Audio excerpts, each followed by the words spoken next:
Fala, galera botafoguense, muito bom dia. Semana terminando, semana bastante animada, cara. Tivemos, né, a demissão do Renato Paiva, enfim, a demissão do Renato Paiva. E agora, passados alguns dias, né, da nossa eliminação na Copa do Mundo, competição que continua rolando para aqueles que tiveram competência e coragem, né? Gostaria de fazer um breve vídeo aqui com vocês no Cantinho Botafoguense para fazer uma análise, uma síntese da participação do Botafogo, principalmente focando em jogadores, né? Individualmente falando. Alguns poucos exemplos. Vídeo curto, mas antes, obviamente, vou pedir aquela colaboração de todos vocês para que, se você ainda não é inscrito aqui no canal, aqui em cima, ó, inscreva-se, dê aquela força. Se você quiser colaborar aqui ao lado também, curta o vídeo, compartilhe com seus amigos alvinegros e de outros clubes também, claro. E comente, claro, até porque eu vou querer saber a sua opinião também. Mas vamos lá, meus amigos. Como eu expliquei, cara, eu queria sintetizar o que, na minha opinião, foi o Botafogo nessa Copa do Mundo, primeira Copa do Mundo. Logo, eu divido um pouco daqueles que falam, né, que foi uma classificação histórica. Evidentemente foi histórica, foi a primeira Copa do Mundo nesse formato. Qualquer resultado já seria histórico. Mas, parêntese feito, eu gostaria de falar um pouco que, claro, o Botafogo surpreendeu. Surpreendeu. E repito, falo por mim, tá? Porque em momento algum, assim que os grupos foram sorteados, eu acreditei na classificação neste grupo B. Obviamente, apostava as fichas no PSG, que confirmou, e apostava no Atlético de Madrid. Dito isso, a nossa classificação foi heróica e digna de aplausos e parabéns, como assim fizemos, inclusive. E nesses 3 primeiros jogos, né, uma vitória bem ruim, né, um jogo bem ruim do Botafogo frente ao Seattle, nós tivemos aquele que foi o destaque positivo, né, o maior destaque positivo do Botafogo na competição, que foi aquela brilhante, estupenda vitória sobre o favoritíssimo Paris Saint-Germain. Aquele jogo, sim, entrou para a nossa história, já será eternamente um dos maiores da centenária história do glorioso Botafogo, sem sombra de dúvidas. Ali, então, a casa de apostas dá um 99,99% de chance de vitória do PSG, né? E o Botafogo, de maneira corretíssima, cara, corretíssima, jogou na defensiva, porém, em momento algum, de maneira covarde. Muito pelo contrário, cara. Para quem não se recorda, né, o Botafogo concluiu menos, porém as chances mais reais, cara, foram do Botafogo, fora o gol da vitória. Logo, então, depois da vitória ruim pela partida, não pelo resultado, claro, sobre o Seattle, porra, esse triunfo épico do PSG. E na terceira rodada, cara, eu não gostei da partida, exceção feita aos primeiros 15, 20 minutos, que eu achei bem legal. Depois o time caiu. Vou dar, assim, passar um breve pano, porque tínhamos o resultado abaixo do braço, então creio que isso tenha sido também, tenha feito alguma diferença no desenrolar do jogo, mas não gostei daquela partida. E aí chegamos às oitavas de finais e quis o destino, né, que o nosso adversário fosse o Palmeiras, cara, um adversário que todos nós já conhecemos nos últimos anos, né, faz com o Botafogo aquele que eu insisto, para mim é o clássico brasileiro, fora dos seus estados, né, de clubes não são do mesmo estado, o clássico brasileiro com a maior rivalidade no atual futebol brasileiro, Botafogo e Palmeiras. Desde 23, os dois clubes travam batalhas sensacionais, cara. E nesse jogo, o Botafogo tinha plenas, reais condições de passar para as quartas finais. Não desmerecendo o Palmeiras, que foi merecedor, já falamos sobre isso, da classificação, porque em um jogo bem fraco, tecnicamente, das duas equipes, ao menos foi aquele que tentou vencer, com as suas limitações, né, com a retranca do Abel, que já é tradicional, mas tentaram vencer desde o início. O Botafogo não, o Botafogo, né, já falamos sobre isso também, foi um time extremamente covarde desde o primeiro segundo de jogo. Então, não pela eliminação, mas pela maneira como o Botafogo não se portou, eu diria que a eliminação foi trágica, foi vergonhosa. Repito, não a eliminação, mas a maneira como o Botafogo se colocou em campo para enfrentar um adversário perfeitamente batível.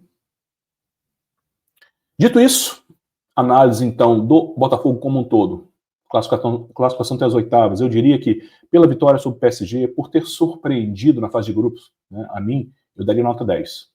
Daria nota 10. Só que a eliminação para o Palmeiras da maneira covarde, eu continuo não aceitando, e assim será para sempre, dou 0.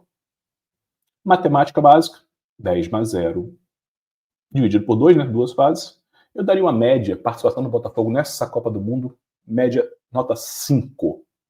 Não sei vocês, comentem aí, tá? Agora, quanto à análise dos jogadores, confesso para vocês que poucos foram os que me chamaram a atenção.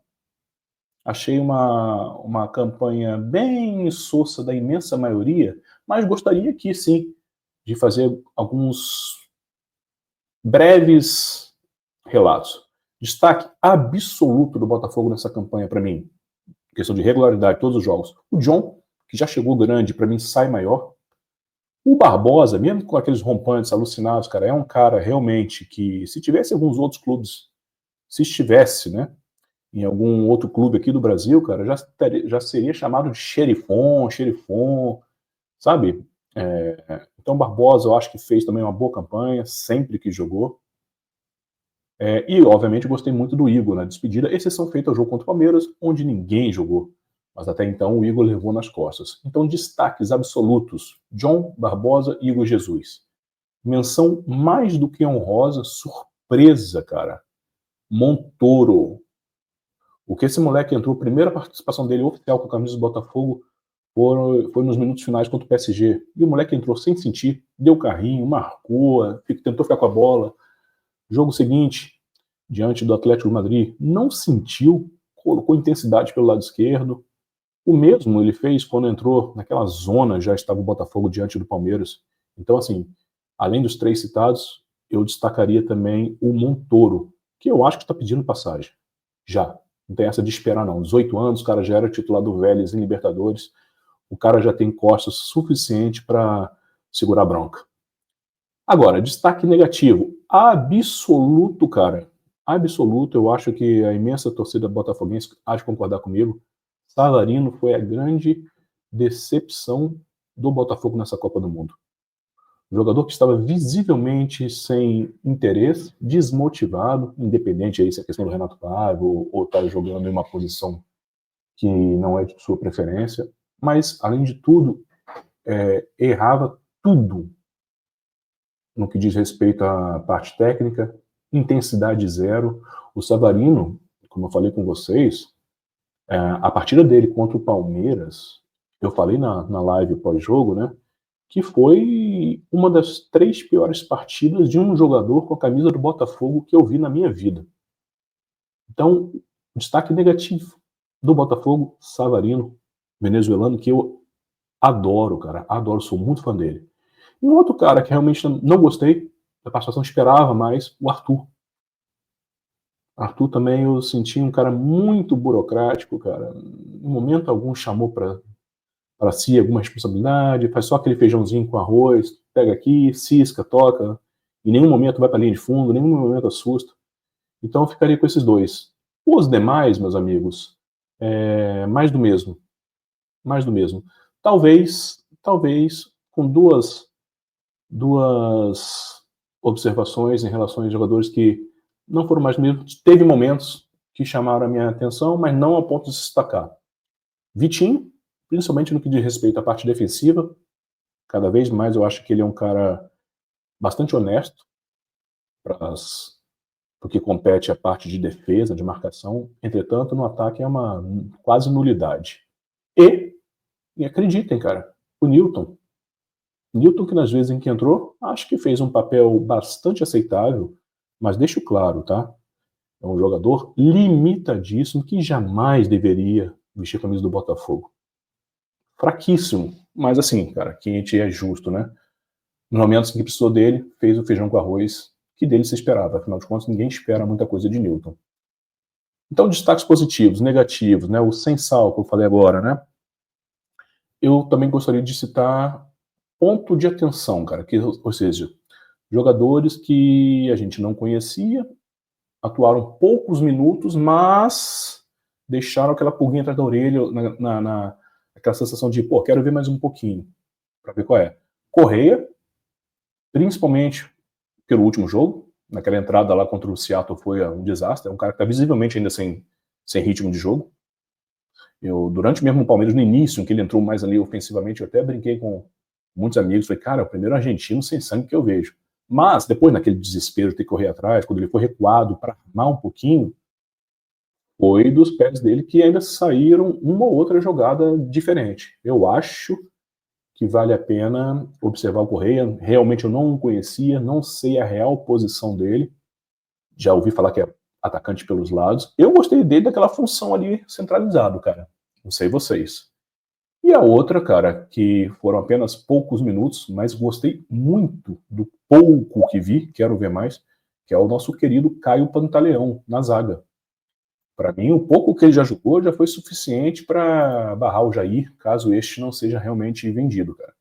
É um zagueiro que demonstrou ter habilidade, velocidade, tem personalidade, quer dizer, estou afirmando, mas eu também, né, realmente não conheço. Quero ver mais. Então, esses dois jogadores ficam um pontinho assim, de atenção que eu gostaria de ver mais. O Correia atuando ali mais centralizado, que eu gostei, por trás dos atacantes, e o Caio do lado direito da zaga. Achei que deu muita personalidade. É um cara, um zagueiro, que já haviam falado que joga como volante, né? Gostei. Não sei vocês. Comentem aí, beleza? E no mais, o técnico Renato Paiva, que graças aos deuses já saiu e foi um desastre absoluto. Nota 10 naquele jogo, na estratégia contra o PSG e 0 por todo o resto. Comentei para me dizer o que vocês acharam também, tá bom? E aqui no Cantinho Botafoguense não pode faltar este momento aqui também, ó.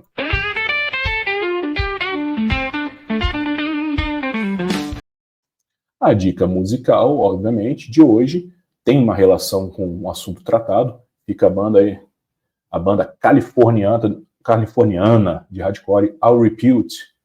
Banda formada essa no início dos anos 80, cara. Hardcore cru. Pra quem gosta, meu irmão. Porradeira bom pra cacete. Esse disco aí eu escolhi justamente por conta do nome do disco, né? What Happens Next. Ou seja, falando desses nomes, né? Do Montoro, do Caio. E fica a pergunta, o que vai acontecer agora, né? O que vai acontecer agora com esses caras? Serão mais utilizados? O Montoro já ganha uma vaga ou não? O Savarino perde moral? Vai sair? Não vai? Então a dica musical de hoje, All Repute, com esse disco What Happens Next, que tem uma relação com o vídeo tratado. Se você não conhece a banda, já tem aqui o link de uma música no descritivo desse vídeo, portanto, clique agora para conferir, escutar, depois comente e diga se gostou. É para quem tem ouvidos não sensíveis, já adianto. Valeu? No mais é isso, meus amigos. Eu quero saber a opinião de todos vocês, comentem para mim e valeu pela força. A gente volta a qualquer momento, tá bom? Saudações sempre alvinegras. Um abraço.